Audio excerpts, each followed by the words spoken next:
जाएगा। उमर साहब, कल तक आपने कहा था कि मैं इलेक्शन नहीं लड़ूंगा, आपने 2 जगह से इलेक्शन लड़ने का फैसला क्यों किया? उमर साहब, आपके ही वालिद साहब ने ऑटोनॉमी की बात की, ऑटोनॉमी रेजोल्यूशन जिस वक्त पास हुआ उसके बाद आप लोगों ने क्या किया? उमर साहब, ये आप थे जो मरकज में वजीर थे बीजेपी के साथ, ये आप थे जिसने सैफुद्दीन सोज साहब को नेशनल कॉन्फ्रेंस से बाहर निकाला, ये आप थे जिसने बीजेपी को एक तरफ से कश्मीर के मुसलमान को तस्लीम करना की शुरुआत की। आपने आज तक लोगों को सिर्फ गुमराह किया। हमारी दूसरी तंजीम है, कल तक कह रही थी अगर दफा 370 को, आर्टिकल 370 को कुछ होगा तो झंडा उठाने के लिए भी कोई तैयार नहीं होगा। कल मैं उनका बयान सुन रहा था, आज वो भी वापस कहते हैं अब जो होगा बातचीत से होगा।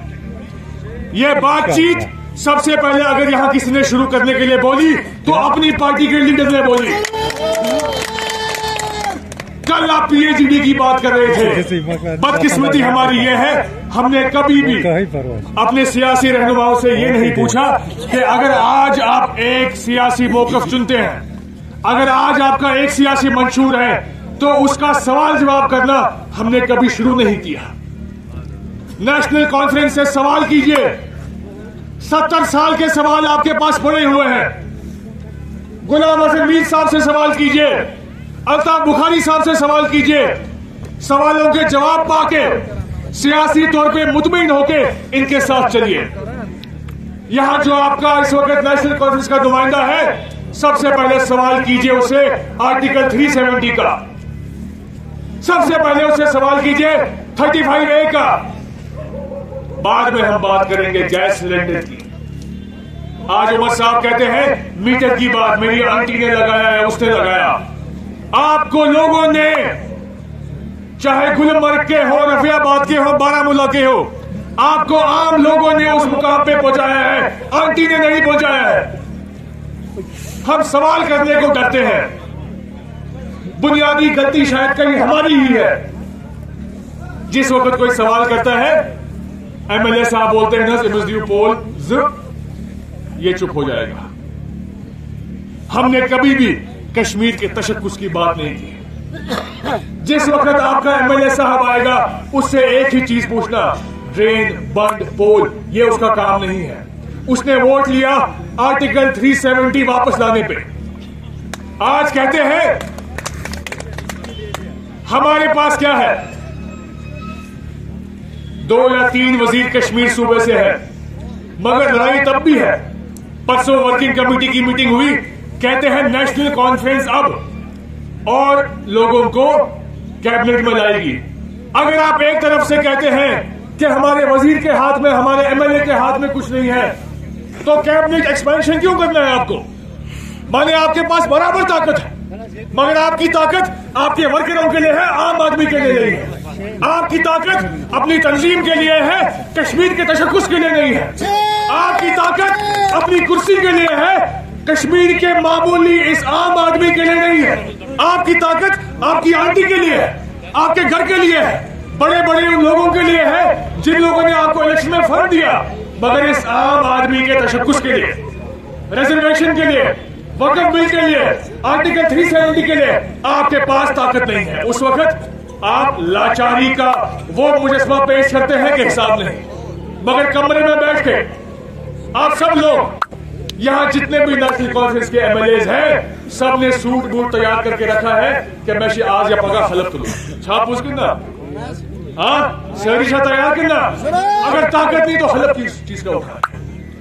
अगर आपके पास जो इस वक्त कश्मीर के 3 या 4 इस वक्त वजीर है, उनके पास ताकत नहीं, तो एक्सपेंशन किस बात? ये सवाल करो। अगर सवाल नहीं करोगे, जो इस वक्त हम अपना हाल देख रहे हैं, अगर हमारा हाल खराब है, ये इसलिए है क्योंकि माजी में हमने सियासी गलतियां की, इसलिए हमारा हाल खराब है। और आने वाले कल में हमारे बच्चे, हमारे भाई हमें भी उस गलती का निशान ना बनाए, हमें उस गलती के लिए कसूरवार ना ठहराएं। इसलिए मैं कहता हूं, जिस भी तंजीम के साथ आप जाओगे, मैं नेशनल कॉन्फ्रेंस की बुराइयां करने अपनी पार्टी की अच्छाइयां सुनाने नहीं आया हूं। मैं एक ही चीज कहने आया हूं आपको, कश्मीर के लोगों को मैं एक ही चीज बोलना चाहूंगा, नेशनल कॉन्फ्रेंस हमारा दीन नहीं है। सही। अगर शेख साहब पे कोई उंगली उठाता है, इसमें कोई शक नहीं, सबसे बड़ा लीडर अभी तक कश्मीर में अगर कोई पैदा हुआ है शेख साहब, मगर हमारा हक है हम नेशनल कॉन्फ्रेंस पे उंगली उठाएं। यहां गुलाम हसन मीर साहब हैं, रफी मीर साहब हैं, दिलावर मीर साहब हैं, ये नेशनल कॉन्फ्रेंस का हिस्सा रह चुके हैं, मगर जिस वक्त इन लोगों ने उंगली उठाई, इनको दरवाजा दिखाया गया। ये दीन है क्या हमारा? मैं नहीं मानता नेशनल कॉन्फ्रेंस को अपना दीन, मैं दीन अपना मानता हूं जिसका कलमा मैं पढ़ता हूं। नेशनल कॉन्फ्रेंस वालों को बोले क्या किया आपने? फारूक साहब के खिलाफ नहीं बोला, हाय हाय हाय, क्या है? उमर साहब के खिलाफ नहीं बोलना। क्यों? जो भी सियासत में आएगा उसके ऊपर तनकीद भी कर सकते हैं, उसके ऊपर उंगली भी उठा सकते हैं, उसके ऊपर उसमें खामियां भी होंगी, खूबियां भी होंगी, मगर मैं आप लोगों को बोलना चाहूंगा कि एक आवाज बनके जिस भी तंजीम का दामन थामो, सियासी तौर पे मुतमईन होके, अपने इस सियासी सवाल जवाब को मुतमईन करके, अपने तशक्कुस को, अपने इक्तिसादी हालात को, इन सब चीजों को देख के अपना फैसला करना। सबसे पहले आज इस वक्त रिजर्वेशन की बात होती है, वक्फ की बात होती है। नेशनल कॉन्फ्रेंस से मैं पूछना चाहूंगा, रिजर्वेशन के बारे में आपका क्या मौक़िफ़ है? आज कहते हैं हमने इसका इतना उतारा, उसका इतना उतारा, क्या कर रहे हैं आप? आपसी इस जंग में जो आपके घर में इस वक्त गन मची हुई है, आपने कश्मीर के तशक्कुस को खत्म कर दिया है। नेशनल कॉन्फ्रेंस पिछले 1 साल से सिर्फ इसी चीज में लगी है, कौन भागेगा, कौन निकलेगा, कौन क्या बोल रहा है, हमें उसके साथ क्या करना है कि आपके घर में क्या हो रहा है।